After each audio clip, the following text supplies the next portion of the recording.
Kami in town, ang GGC, nitubo lang yun na tungod kay gitabangan mis bangko.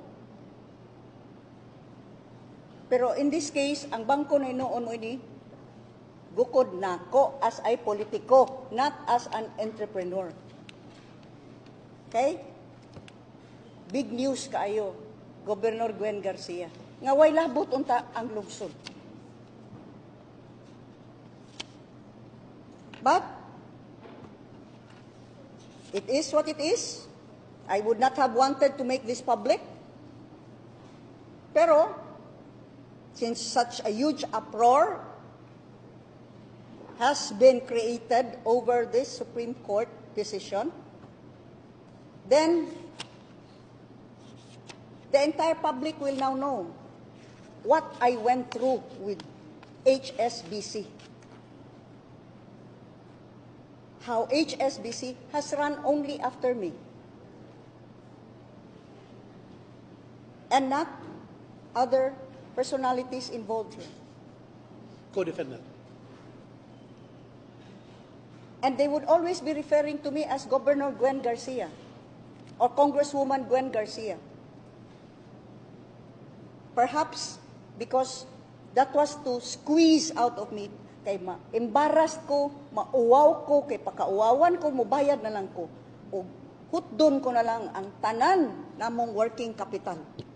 Where at that time, nagbayad pa intaw ko sa BPI.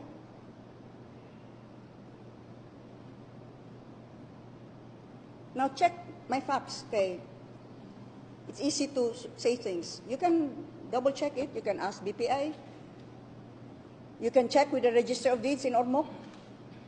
Sa mga titles na nga release, kay fully paid na among loan sa BPI. You can double check it. But this is the answer. Since the time this news broke out, until this afternoon, I was continuously vilified, crucified, dissected, and skinned alive, burned, and my ashes thrown to the wind. That's another thing I would like to say, ba. I don't know if these bloggers are doing our Vice President service by quarreling with everybody. I don't, as the Vice President herself said, kaya ko to. Any semblance nga, if we showed proper respect to the First Lady, what na? Awayo na ta. What did I ever do wrong? Did I ever say anything against the Vice President? Of course not. Of course not. I can never forget nga iya kong gi-endorse atong 2019. I told her that personally. I will never forget that.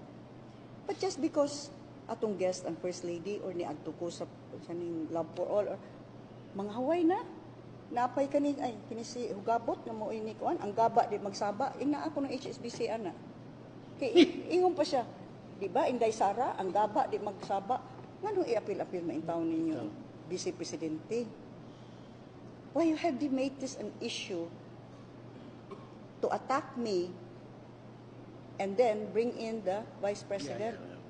You're not doing the Vice President any service at all. Inyo na hinuong daot-daot. I think many are turned off by the bile, the venom. Have I ever participated in any activity at all? Especially national politics. Oo. Kabalo naman Oo, tayo, Cebu, Ragan.